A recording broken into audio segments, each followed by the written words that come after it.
तो इस वक्त हमारे साथ मौजूद है साहिल कटारिया जी, जो कि यूपीएससी में अपना रैंक 791वां लाए हैं और इन्होंने अपने समस्तीपुर का नाम पूरे भारत में रोशन किया है। पहले तो आपको बहुत बहुत बधाई हो। Thank you so much.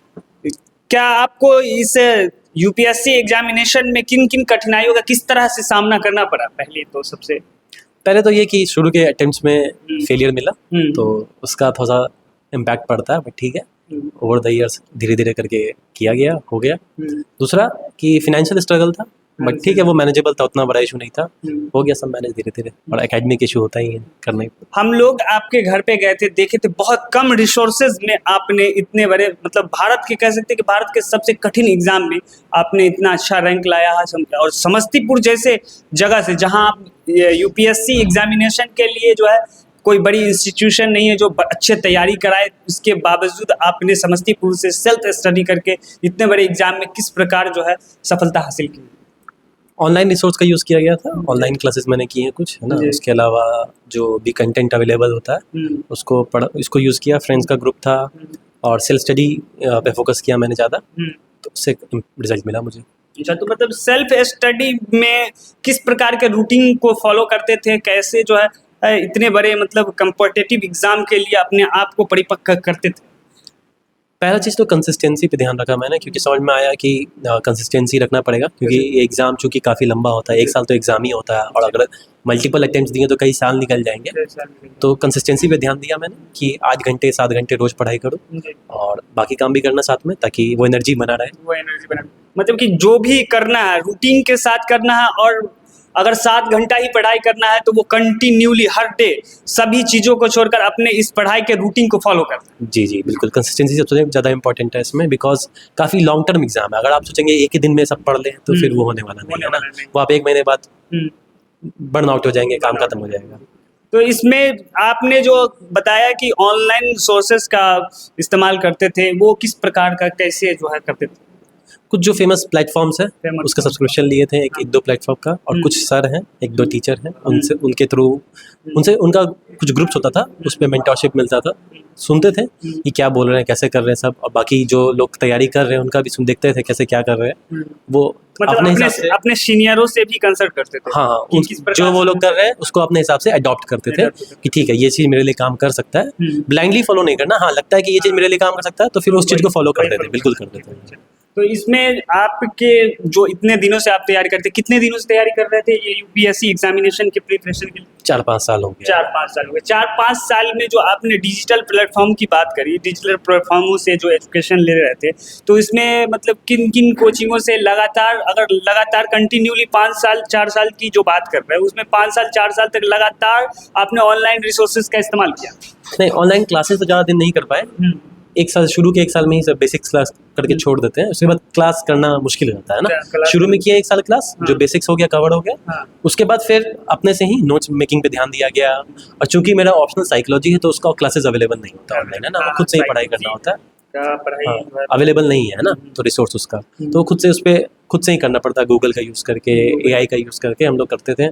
और जो GS है वो एक बार क्लास कर ली, उसके बाद खुद से ही नोट्स मेकिंग, PYQ प्रैक्टिस और आंसर राइटिंग पे ध्यान था। तो मतलब आपके जीवन में ये AI का योगदान रहा है? हाँ, AI का यूज़ है, बिल्कुल है। आर्टिफिशियल इंटेलिजेंस की आपके जीवन में जो है प्रश्न बनाने या फिर स्टडी मटेरियल तैयार करने में AI आर्टिफिशियल इंटेलिजेंस की काफ़ी योगदान रहा है। हाँ, तो इन्फॉर्मेशन कलेक्शन के बिल्कुल यूज़ करते हैं। बिल्कुल। अच्छा, आप कह रहे हैं कि 5 साल पहले से जो है आप तैयारी कर रहे थे, यूपीएससी की प्रिपरेशन कर रहे थे, लगातार कर रहे थे, तो उस समय तो आर्टिफिशियल इंटेलिजेंस की व्यवस्थाएं शायद बहुत कम सीमित मात्रा में थी या फिर नहीं के बराबर थी? इधर ही इस अटेम्प्ट में थोड़ा बहुत यूज़ करने लगे। हाँ, और पिछले अटेम्प्ट में भी पहले तो था ही नहीं, है ना, गूगल पे जो मिल रहा है ठीक है ना। बाकी जो कोचिंग्स होते हैं उनके PDF अवेलेबल होता है फ्रीली, वो हम लोग यूज़ कर लेते हैं। बस करंट अफेयर मैगजीन मिलता है ना। अच्छा, आपकी जो प्रारंभिक शिक्षा है वो प्रारंभिक शिक्षा समस्तीपुर से हुई? हाँ, सेंट पॉल्स स्कूल है बंगाली टोला में, वहाँ से मैंने 8th क्लास तक पढ़ाई किया। अच्छा। उसके बाद एफिलिएशन नहीं था वहाँ पे, तो फिर 9th 10th डॉन बॉस्को से किया गया। तो अच्छा, आप जब 8 तक पढ़ाई किए संत पॉल स्कूल में, संत पॉल में ही ना? जी। तो संत पॉल स्कूल में 8 तक पढ़ाई किए, तो वहाँ आपका जो मतलब रैंक, आपके पिताजी बता रहे थे कि वहाँ भी आपकी रैंक जो है हमेशा क्लास में भी टॉपर रहे हैं, क्या कुछ कहिएगा इसके बारे में? हाँ, स्कूल में देखो, स्कूल में कंपटीशन ज़्यादा होता नहीं है, बच्चे होते हैं हम लोग, है ना, मस्ती में पढ़ते हैं हम लोग सब, है ना, जाते हैं लिख देते हैं, है ना, मार्क्स मिल जाता है, इसमें कुछ खास होता नहीं है ना। लेकिन बचपन में भी देखा गया है कि बच्चों में कम रुझान रहता है कि पढ़ा स्टडी किया जाए, तो कुछ ऐसे बच्चे भी होते हैं, जैसे हम लोग भी अपने जीवन में थे, तो हम लोग खुद स्कूल जाने से कभी कभी कतराते थे, भागते थे। इस तरह का आपके मन में कभी विचार? देखो, आपको ऐसा लगता है कि हर बच्चा अलग अलग स्किल पैदा होता है ना, एप्टीट्यूड सबका अलग अलग होता है। जैसे मेरा क्या है कि पढ़ने में अच्छे थे थोड़े, है ना, कोई खेलने में अच्छा था, कोई बिजनेस में अच्छा था, जैसे आप लोग हैं, जैसे यही मेरा फ्रेंड ही है सामने, है ना, ये भी इसका अपना स्किल्स है ना, सोशल मीडिया चलाना, सोशल मीडिया इसका अपना स्किल है, तो हर किसी का अपना अपना स्किल था मेरे क्लास में। और मेरे क्लास में जो बच्चे थे, भले ही सब पढ़ने में नहीं था, लेकिन सब आज लाइफ में अच्छा ही कर रहे हैं ना। और इनफैक्ट मैं कहूँगा कि अभी तक तो मेरे से बेटर ही कर रहे थे ना, बहुत सारे लोग बिजनेस कर रहे हैं, काफ़ी अच्छा बिजनेस कर रहे हैं मेरे फ्रेंड्स, बहुत सारे लोग अलग अलग चीज़ कर रहे हैं, कुछ डिफरेंट वर्क्स में अच्छा कर रहे हैं ना। ठीक है, मेरा क्या पढ़ने में, तो हम पढ़ाई में ही आगे बढ़े, है ना। अच्छा, आपने जब मैट्रिक किया तो कब किया था मैट्रिक? ये आप 2014 14 उस समय आपको मैट्रिक के एग्जाम के प्रिपरेशन में भी किसी प्रकार की परेशानियां वगैरह हुई? नहीं, हम लोग स्कूल में काफ़ी, हमको ऐसा लगता है चिल थे, है ना, मतलब चिल ठीक थे, है, हाँ, हाँ, रिलैक्स ठीक है, थे। कोई मतलब जो पढ़ाई नहीं, मतलब है पढ़ाई, पढ़ाई करते मतलब थे, कि पढ़ लिया ऐसे ही अच्छे मतलब से, पढ़ाई इजी अच्छे लगता से था, करना था, इजी easy था, करना था। हाँ, ठीक है, मतलब पढ़ लेते थे आसानी से, कोई आसानी दिक्कत से पढ़ लेते थे। और इंटरमीडिएट में आपको कितने मार्क्स आए, कितने परसेंट आए, क्या मामला था? उसमें 12th आप में कैमरा के पीछे बता रहे थे बिल्कुल, कि बिल्कुल। कुछ परेशानियां थी। 12th में मेरा रिजल्ट थोड़ा सा खराब हो गया था, बिकॉज 10th तक क्या है कि topper topper topper topper, 12th में थोड़ा सा रिजल्ट 76% आ गया था। हाँ, तो वो टॉपर नहीं मानते उसको ना, ठीक है, अच्छा, बिहार सीबीएसई बोर्ड में, हाँ, तो थोड़ा सा अच्छा नहीं लगा था उस समय, तो सेटबैक मिला था वो, बट ठीक है, फिर बोले ठीक है, चलता है ना। फेलियर बोलते हैं ना कि लर्निंग स्टेप होता है, तो काफ़ी कुछ सीखने मिला फेलियर को फेस करने का एबिलिटी मिला, उसी का फ़ायदा यूपीएससी में अल्टीमेटली मिला कि आप 1-2 फेलियर फेस करके भी आगे कंटिन्यू कर पाए, है ना। तो अच्छा, एक चीज़ बताइए कि इंटरमीडिएट में आपके कम मार्क्स आए, सीबीएसई बोर्ड से पढ़ रहे थे, तो उसमें क्या लगता था कि आपके स्टडी में कोई कमी रह गई थी, या फिर बोर्ड की कुछ गड़बड़ी, या किस तरह का मतलब परेशानी हुई? स्टडी में ही कमी रह गई है ना, बेसिकली जब होता क्या, 10th के बाद आप जाते हो, सिलेबस दिखता है कि बड़ा ना, तो उसको कैसे अप्रोच करना शायद वो नहीं मैंने समझ पाया, है ना, तो उसका यहाँ थोड़ा सा इम्पैक्ट पड़ गया रिजल्ट पे, है ना। ग्रेजुएशन आपने कहाँ से किया? ग्रेजुएशन मैंने समस्तीपुर कॉलेज नहीं, एसएमआरसी की कॉलेज है, LNMU का, SMRC का हाँ, जी, वहाँ से मैंने किया। SMRC के समस्तीपुर मुक्तापुर में जो जी, कॉलेज, जी, उसी से मैंने उसी से किया। यूनिवर्सिटी तो आपके LMNU रही होगी, हाँ, ललित नारायण जी, मिथिला जी, विश्वविद्यालय। जी। तो वहाँ से आप घर पे आपके पिताजी बता रहे थे कि वहाँ भी आपकी अच्छी रैंक आई ग्रेजुएशन में, स्नातक में भी आपने बढ़िया रैंक हासिल ग्रेजुएशन किया। में फर्स्ट डिवीजन आया, मास्टर्स में मेरा यूनिवर्सिटी रैंक सेकंड आया था पूरे मास्टर्स में आपने यूनिवर्सिटी में कितने रैंक लाया? सेकंड रैंक सेकंड रैंक लाया। और उसके बाद अभी आप पीएचडी कर रहे हैं। अभी पीएचडी के तक पहुंचने में, जो है आपको बचपन से लेकर पीएचडी तक पहुंचने में किन किन कठिनाइयों का किस तरह से सामना करा गया, स्टडी को लेकर, या फिर आर्थिक क्राइसिस को लेकर, या फिर कह सकते हैं फैमिली प्रॉब्लम को लेकर, किस तरह से उसको, मतलब किस तरह से फेस किए उसको? फैमिली में तो कोई खास इशू नहीं था, बिकॉज एक फ्रीडम दिया गया था कि जो पढ़ना पढ़ो भाई, है ना, कोई दिक्कत नहीं है। फाइनेंशियली थोड़ा सा था, लेकिन क्या फिर खुद से भी थोड़ा काम करके, पापा भी सपोर्ट करते थे, मैंने भी थोड़ा कमाया हुआ, और बहन भी थी, सब मिलके थोड़ा बहुत मैनेज हो गया।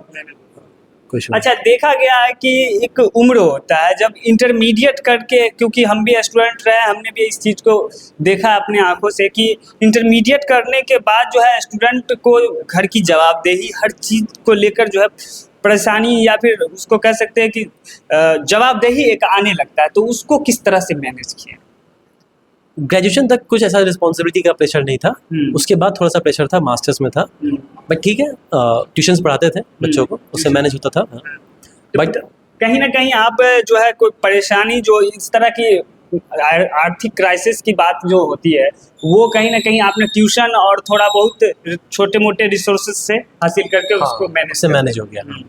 तो इसके बाद आप ये हमको थोड़ा बताइए कि अभी जो छात्र अपने समस्तीपुर हो, या फिर पूरे बिहार हो, या फिर पूरे भारत से जो यूपीएससी के लिए अपना प्रिपरेशन जारी किए हुए हैं, उनके लिए क्या कुछ कहिएगा, किस प्रकार से जो है उनको मतलब बताइएगा कि वो किस तरह से स्टडी करे, जो वो भी आपके जैसे अच्छे मकाम हासिल कर सके? सबसे इम्पोर्टेंट है कंसिस्टेंसी। जो भी पढ़ना है, जैसे भी पढ़ना है, आपको कंसिस्टेंटली पढ़ना है, हर दिन पढ़ना है। आप छोड़ नहीं सकते, छोड़ दीजिएगा तो फिर वो बैकलॉग हो जाता है, गैप हो जाता है, तो फिर वो इम्पैक्ट नहीं हो पाता है। दूसरा, परसिवरेंस इंपॉर्टेंट है इस एग्जाम में। दूसरे एग्जाम्स में क्या है कि आपको सफलता थोड़ी जल्दी मिल जाती है, या असफलता भी मिली तो तुरंत पता चल जाता है। इसमें क्या है कि लॉन्ग टर्म एग्जाम है ये, इसमें आपको सफलता मिल भी सकती है, नहीं भी मिल सकती है, तो आपको थोड़ा तो परसिवर करना पड़ता है। अच्छा, एक बात बताइए कि आपने बोला कि 4 से 5 ऐसे अटेम्प्ट किया, तो इसमें आपको क्या मतलब पिछले कई अटेम्प्ट में क्या कुछ कमी रह गई थी जिसको आपने सुधार किया और इस बार जो है अच्छे रैंक लेकर आए? पिछले अटेम्प्ट में बताया मैंने जैसे कि मेंस में मार्क्स थोड़ा कम रह गया था, तो समझ में आया कि आंसर राइटिंग पे काम करने की ज़रूरत है। तो इस बार आंसर राइटिंग बहुत ज़्यादा की है, थोड़ा ज़्यादा प्रैक्टिस किया गया कि कैसे आंसर को प्रेजेंट करना है, क्या कंटेंट डालना है, उसका इम्पैक्ट मुझे मिला। अच्छा, तो जो भी आपको मतलब परेशानी हुई पिछले एग्जामों में आंसर राइटिंग में ही हुई, और उसके बावजूद मतलब पिछले जो मतलब एमसीक्यू क्वेश्चंस जो होते हैं जिसको बोलते हैं ऑब्जेक्टिव, उसमें किसी तरह की परेशानी, कोई परेशानी नहीं? शुरू के अटेम्प्ट्स में तो प्रीलिम्स में ही दिक्कत हुआ था, ऐसा नहीं है, लेकिन हाँ अटेम्प्ट्स में, लेकिन प्रीलिम्स में क्या हो रहा था कि लक फैक्टर ज़्यादा था उसमें। 1 मार्क्स कभी 2 मार्क्स ऐसे करके कट ऑफ पार नहीं हुआ था दो अटेम्प्ट्स में। अच्छा, बट वो लक फैक्टर था, आई वुड से, ऐसा कुछ उसमें था। अच्छा, आप ये जो कामयाबी आपको मिली है इसका श्रेय सबसे ज़्यादा आप अपने टीचरों में किनको देना चाहेंगे, जो बचपन से लेकर आपको के पिताजी बता रहे थे जैसा कि इनके प्राइमरी स्कूल से लेकर हायर सेकेंडरी के स्कूलों के टीचरों का बहुत सहयोग रहा? हाँ, स्कूल के जो प्रिंसिपल थे उनको थोड़ा सा थैंक्स रहेगा, बिकॉज उस समय के चाइल्डहुड एजुकेशन को उन्होंने हेल्प किया। आसान तो नहीं था उस समय, ज़्यादा स्कूल्स भी नहीं थे आई थिंक समस्तीपुर में, तो वो हेल्पफुल रहा काफ़ी ज़्यादा। सेंट पॉल में काफ़ी अच्छा इकोसिस्टम था उस समय में, तो काफ़ी अच्छा वो एक्सपीरियंस था, उसके लिए धन्यवाद।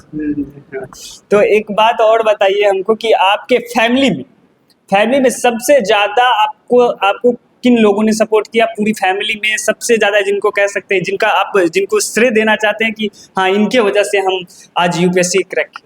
देखिए, माता पिता को तो मिलेगा ही, इसके अलावा सिस्टर काफ़ी हेल्पफुल थी, है ना, उन्होंने काफ़ी सपोर्ट किया। इसके बाद मेरी मासी भी थी, है ना, तो ठीक है, पॉजिटिव रहते थे हमेशा ये लोग। और सिस्टर सबसे इम्पोर्टेंट थी, उन्होंने काफ़ी ज़्यादा विश्वास दिखाया मुझ पर।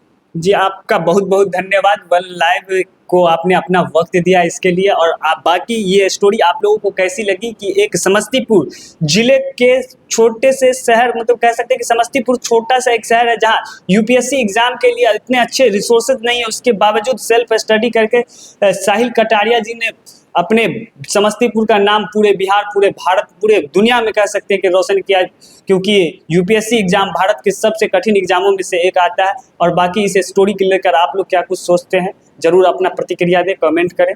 नमस्कार।